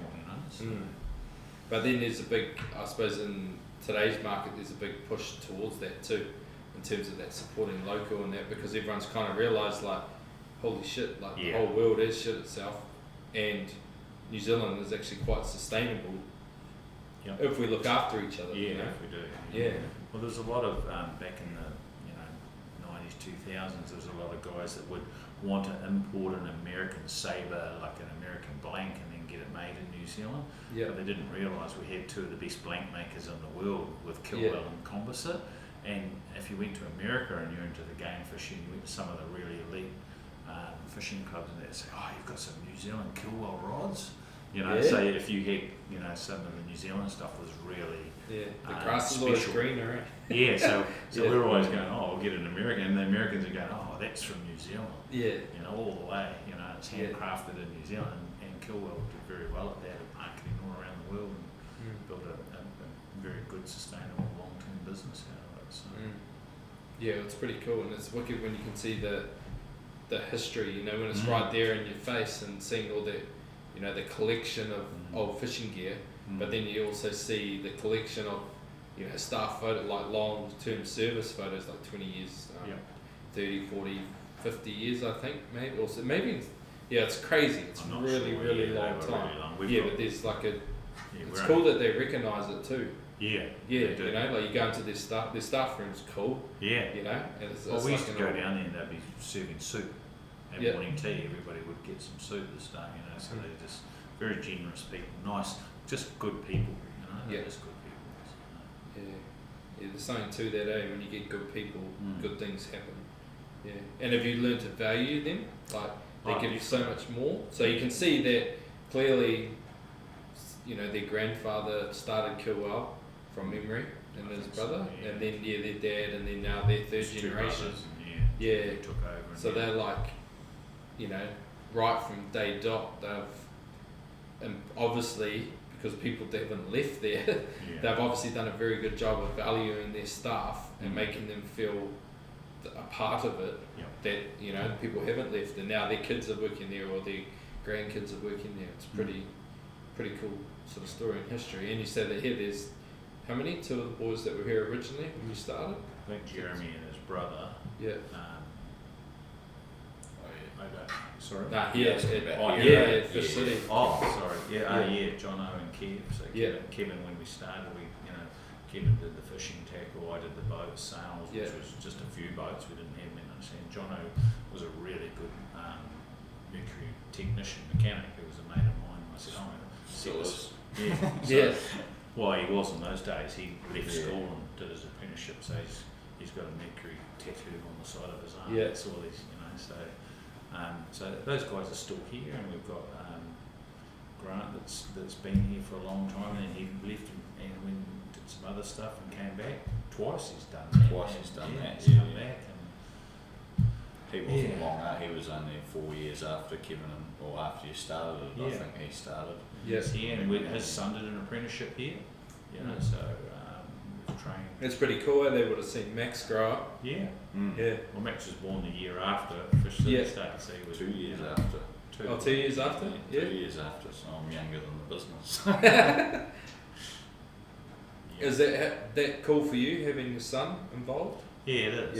It is. It's it's neat. Like I've always said that it's a bit like a family. The staff are a bit like family. We've been together a long time. We have really cool staff dudes. The last couple we've been out to Villa Grads and a couple of other neat restaurants around the place and have a nice night and bring the wives along. So that's cool. But it's neat having Max coming through, and he's interested in business. And he likes the game fishing, and he's an engineer. So I was just blessed. I never planned that, and in fact I thought, well, he'll be off doing his thing, and I'll just do mine, and I'll eventually probably sell up and move on and do something, retire or whatever. But he's come along and he's enjoying it, and he's doing his MBA up at Waikato Uni and learning about business management and people management, and all those things that they teach you. So all that's just fallen into place. It was never it wasn't a master plan, and I never would have employed him from school. I got taught from my stepdad, and he said, no, if your son wants to be a farmer and you've got a farm, send him off to work for someone else first, and if he still wants to be a farmer, then bring him back in. And it was quite good advice. So we did that, and Max did his engineering, and then came back in, and then he wanted to do more management and admin, and which I hate admin, I really do. I hate it, so that's great. So he's taken that over. Admin's not really a passion, but management and business stuff is. There's a lot of admin that comes with that. Calls that. Nah, you're alright, mate. Pleasure to work with. So and so I'm a bit lucky there, and we all make mistakes, and everyone's learning, and as long as you've all got tolerance of each other and everyone does their job, then it's all good. So there's a real strength and like vulnerability to it, like being able to actually make a mistake and own up to a mistake. Like I've seen it so much in my rugby career. Like a lot of people, because it's a high pressure situation, and each week you're scrutinised for what you do. Certain people can handle that because they can live with the fact that they're not perfect and be like happy with that, or not happy with it, but it is what it is. I can accept that. Like I know for a fact that like I'm far from perfect as a rugby player as anything, but I can like own that and be like, that's like sweet. I made that mistake, and if someone comes in, it's probably something I struggled with a little bit as a kid, maybe like a teenager. But then once I sort of got into that professional realm and started to be like, well, Jesus, if I worry about every little thing I do wrong, I'm never going to survive. And you've got to take it constructively and try and learn from it. Yeah, because you make a mistake every single day. Like, we train under the pressure of what we play. The only difference is there's no crowd there, but the coach is there and he's watching everything.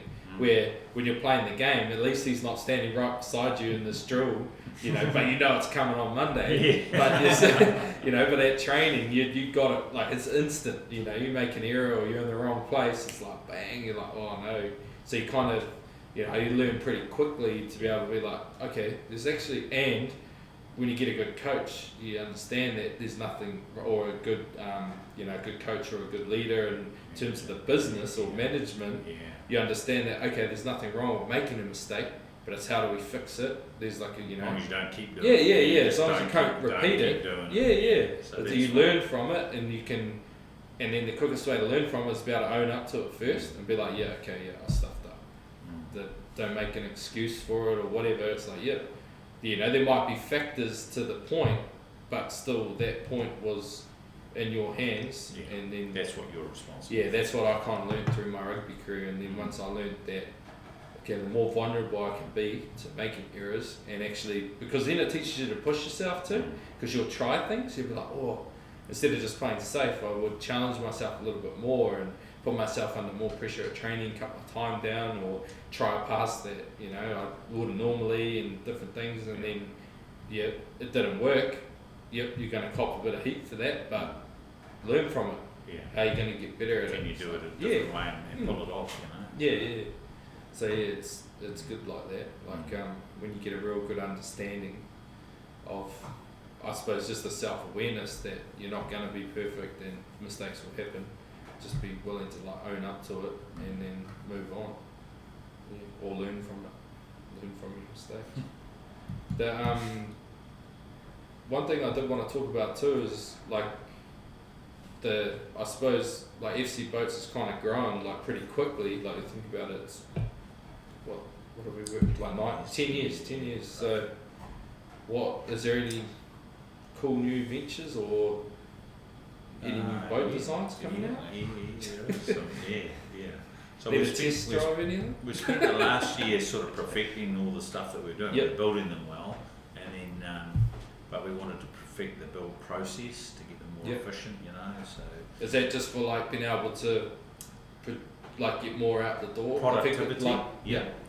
And And the if 4-day work week Yeah, is an example of that. if I you can suppose. build them, with less little hiccups here and there, because they're really hard to build. Like I take my hat off. Oh, I to see the guys boys in the factory. Mate, they work hard and it's tough, and there's a lot to it that people don't understand. They don't realise how much the shrinkage is, and you've just got to weld things in the right order, and there's a lot to it. It's not just grab some plate and chuck it together and build a boat. Anyone could do that, but it generally won't turn out that well. Yeah. So to build a nice finished product, with nice welds, you need good equipment, you need good planning. So we're blessed with Josh down there doing all the CAD drawing and really pinpointing all the accuracy stuff, so we can get them better and better. So we've tried to sort of just do that over the last year. We haven't brought any new models out really in the. Yeah, we did. We brought the 465 centre console out, which was a pretty, like a small tweak basically. So we grabbed the transom from the 535 and the nice transom, which is the same transom as yours effectively, and put that onto the 430 centre console, just to give people the pod, the shelving, all of that. It sort of finishes them off as a boat a little bit better. When you're getting some of those 430 centre consoles are up around 40. I think we did one at 50k. Yeah. And they still used to have the dinghy transom on them, or what we call the dinghy transom for the tiller stairs and stuff. So basically the tiller transom is just for the tillers now. Everything else has the full Portofino boat transom. So that's a tweak we did last year. Yeah, because it adds a whole nother dimension into the back of the boat, with the storage and. Yeah. And how good are the light bait tanks? Like the passive light, that's like genius. Well, I did a lot of our game fishing. We used to go out and we'd anchor up with real deep anchoring gear. Like we had 200-300 metres. And we had a special reel, and then we had a buoy system, and then we hook up. We'd put liveys out under balloons. We'd still be fishing for either Cherokee, snapper, blue nose, whatever. We'd do a bit of bottom fishing, and we'd have these kahawai, or usually kahawai swimming around, and we caught a lot of marlin doing that. And so we did a lot. So of the old live bait. float system, basically hook up, chuck the rope and same as catching kingies, but use a bigger trace, longer trace, and 400 pound, and 300 metres deep. And the kahawai are under a balloon out the back, and then we'd be fishing on the bottom. And if we'd hook up, we'd be bringing our rods in and going, we've got one on, and around Mirror Island and around the back of Gannett and that, we caught a lot of fish doing that. So live baiting was really important to us, and you always had to have a pump running in a trailer boat, because everybody has live bait tanks up on the transom, and they had a pump running. How the story goes of how, because every FC boat's got a live bait tank in it, whether you want it or not. And basically when we were designing and building it, and I was talking to the guy, to Kim, we needed some bracing coming forward from the transom, on the dinghy transom, to come forward and lock into the stringers for strength on the transom. So he had it, and I said, but you can't use it. I said, if we make it a bit wider, can we make it into a bin and a tank? And I knew from launching, like on a launch, how they have them under the duckboard, and they're what we call a passive live bait tank. So anything under the water level will just fill up and drain out. So as long as we made it high enough inside the boat, it would only fill up to the water level. So it just came from the brackets, and then the whole thought process just came to me, and I said, right, let's make that in. I don't know anyone else that's doing it. It works really well. It works real well. Like on my tiller, like I used to go catch, like mackerel or whatever, in Whitianga, and I'd run out to the Alderman pins and fish would swim all day. Crazy. And the bigger ones, you can stay overnight. There's no pump going, so you're not flattening your battery. There's no noise.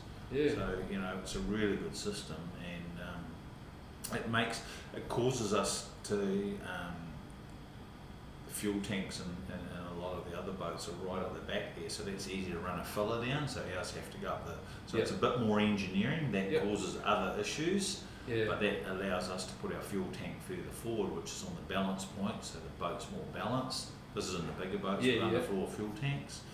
So it's you'll gain something on a boat and you'll have to redesign something else to make it all work, but the benefit of that is that your fuel tank's in the middle and also the filler's in the middle, so when you're in the gas station you don't have to pull the whole rig right forward and then fill it up at the transom. So it's got some real benefits, and that live bait tank's just been it's one of our key points that we have that differentiates us from the other manufacturers. So that like, what's the smallest boat that has an underfloor tank? The 525 comes standard with it, and that's not to say the 535 has it. So our smaller boat range runs from the 390 up to the 535. And the center console ones. And then the 525 is actually the cuddy cabin range, so that runs up to the 595s. They're wider, so they're a bigger boat. They come with the fuel tanks and stuff. But they're actually a bigger volume boat than the 535. But the 535 is slightly longer. They're a different design. So that's how we can make the 535s economical and cheaper than the 525s. And then how big's that tank, that fuel tank? The nose? That's about a 65 litre tank. And the fuel economy would be pretty similar to yours, a little bit worse probably. But not much. So probably still 1.5 miles per litre or so about 110 mile range. On a standard tank. You get a tow tank as a backup. Easy is. But so that's basically the 7 metres been our biggest boat. We've stuck with that. I suppose back to new ventures. So that's a long way. We went a long way around. Well, basically what I'm saying is that we've got we built a couple of sea legs, amphibious boats a few years ago. So we've now partnered with Orion and who another New Zealand company, make a really cool product, and they have basically the amphibious system, and we're cab drawing that all into our 6 reef-fire and 7 metre hulls in both the centre console and the hard tops, but we get to hide all the gear, so you still get all the fishing room in the boat. Well, I seen, was it the 7 metre one I seen getting done last year with the system, and the motors are put up under the king queen seats? So you look at that boat on the inside and it looks like a normal standard boat. And that's, we won't build it any other we won't build it any other way, because having the big box at the back just sacrifices so much fishing room, and that's why I like inboard boats. That's the disadvantage. So you had all the other ones, all the the sea legs, traditional sea legs, they normally, not all of them, but there's a couple of centre consoles that put in the console, but most of them have the outboard and then they have the inboard outboard at the back, so you just haven't got much fishing room. So that's our big project that we've got this year, and we've got one kit down there that we're about to build now and working on the next one. So we think that'll keep us busy in the near future. Perfecting those, making centre consoles and hard tops amphibious boats up to 7 metres. And they're a bit longer than that because we do extend the hulls on them to help carry the extra weight. There's about 500 more kilos, and they would ride really nice with that extra weight, especially where it is. With you having it up under those seats and the balance point. That's another plus for having it up under the king and queen. In the console. Is there a bit more, obviously, engineering to get it up there? A lot more. There is.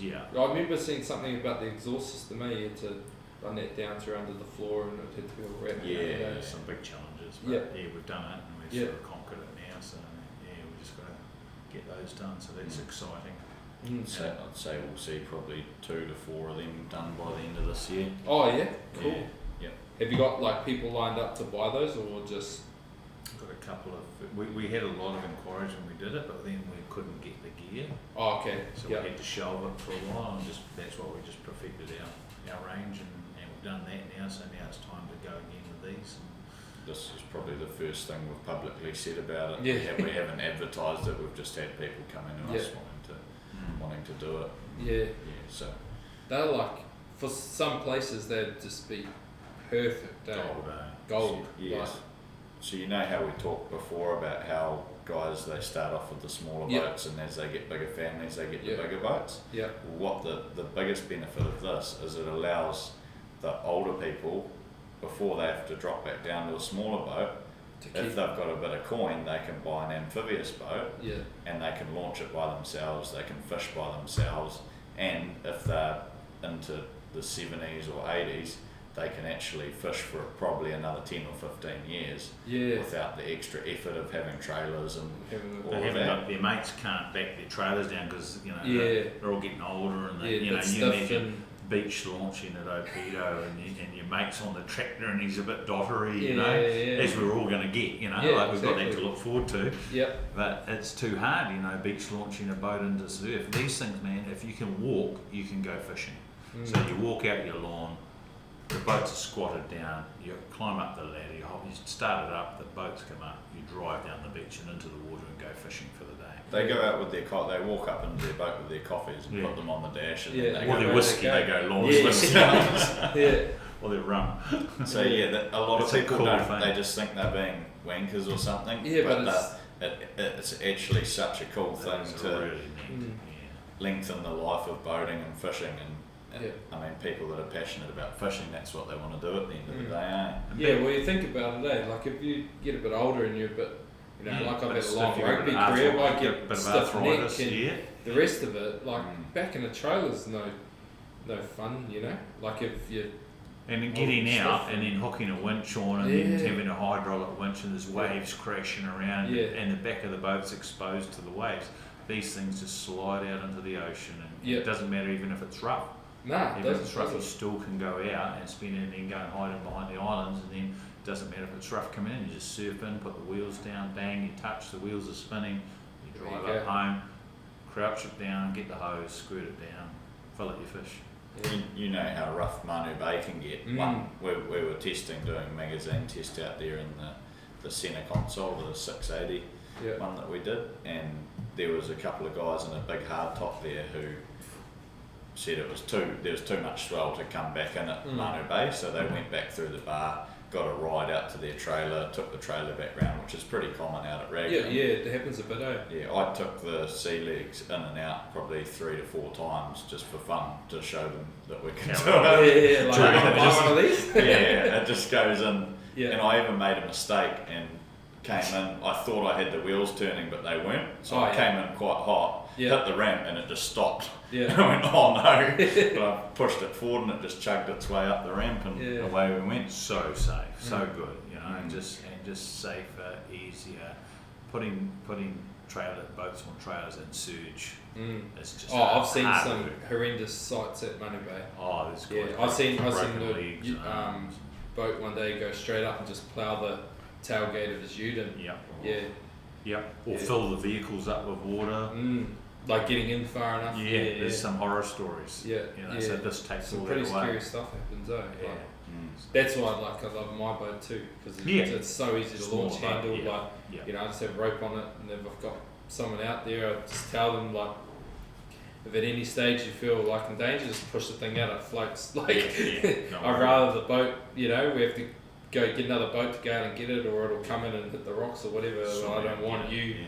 getting in trouble with it, but it's just so easy to handle. Swell comes in, you just push it over. Well, traditionally that's the thing. If you had a small boat, you use Manu Bay. Mm.